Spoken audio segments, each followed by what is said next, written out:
Je m'appelle Lisa Pagani, je suis présidente de la journée des grandes cultures bio qui a eu lieu à Grange-Vernay.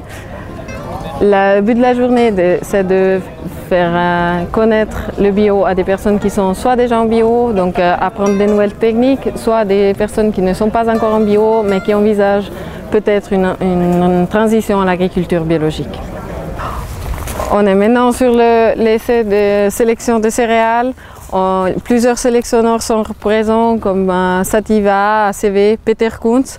Les sélectionneurs font un gros travail depuis longtemps pour essayer de favoriser les variétés bio qui ont un pouvoir très couvrant et qui évitent aussi les mauvaises herbes. Peter Kunz, je suis sélectionneur de blé depuis 30 ans à côté de Zurich. Et je fais des sélections de blé spécialement pour l'agriculture bio. La variété principale, c'est la variété Viva. On la voit ici. C'est une variété plutôt longue, assez intense.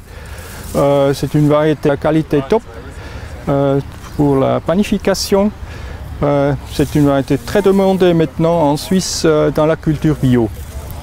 Elle est assez robuste, très saine sur les feuilles. Très sain sur les épis, alors vous ne trouvez pas de fusariose, etc. sur cette variété. Les boulangers, les meuniers sont très contents d'avoir cette variété. Elle est passable pour presque toutes les situations. Ce n'est pas une variété à rendement supérieur, mais c'est une variété à très haute qualité. Et une qualité très très stable sur toutes les années. La deuxième variété, c'est la variété Scaro. C'est une ligne sœur de Viva. Qualité pas tout à fait le niveau de Viva, mais c'est une variété un peu plus vigoureuse, donne des rendements supérieurs à Viva. 5 à 10% de plus. C'est une variété aussi longue qui couvre très très bien le sol. La concurrence contre les mauvaises herbes est très très bonne.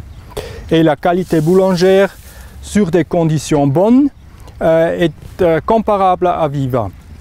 Sur les conditions faibles, alors c'est conseillé d'utiliser la variété Viva. Donc mon nom c'est Sarah Hoffman, je travaille chez DSP. De les semences et plantes au bord de lac de Neuchâtel. Je travaille dans le domaine des céréales depuis une année. Donc je suis contente de pouvoir vous présenter un peu nos variétés pour le bio.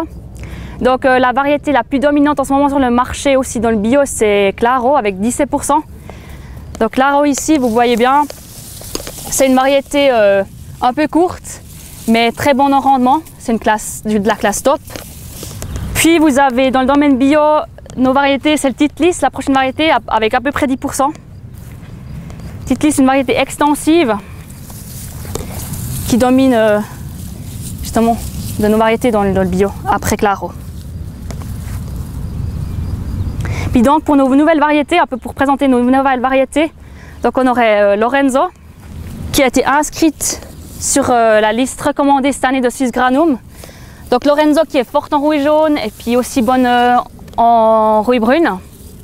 Exactement, et puis se prête bien aux conditions extensives.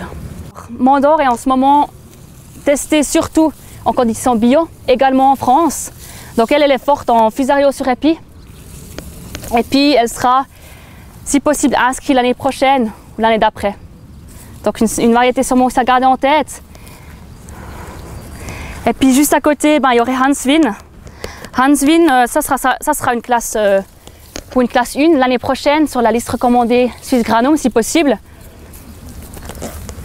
Elle est également forte en maladie et puis surtout elle est un peu plus haute que les autres. Donc elle sera aussi plus haute que Claro par exemple. Bonjour, je suis Dario Fossati, sélectionneur de blé depuis bientôt 30 ans à Groskop Changin-Wädenswil. J'ai sélectionné du triticale, du blé de printemps et maintenant depuis dans le blé d'automne essentiellement en fait. Ce qu'on peut dire en Suisse avec la sélection qu'on a eue depuis une centaine d'années et la sélection de Peter Kunz également, on a un niveau qualitatif extrêmement élevé qui est reconnu à l'étranger. chez les bio en France, on reconnaît que la qualité suisse est la plus élevée qu'on trouve actuellement. Par contre, point de vue rendement et maladie, je pense qu'on peut encore progresser et aller plus en direction de ce que souhaitent les agriculteurs.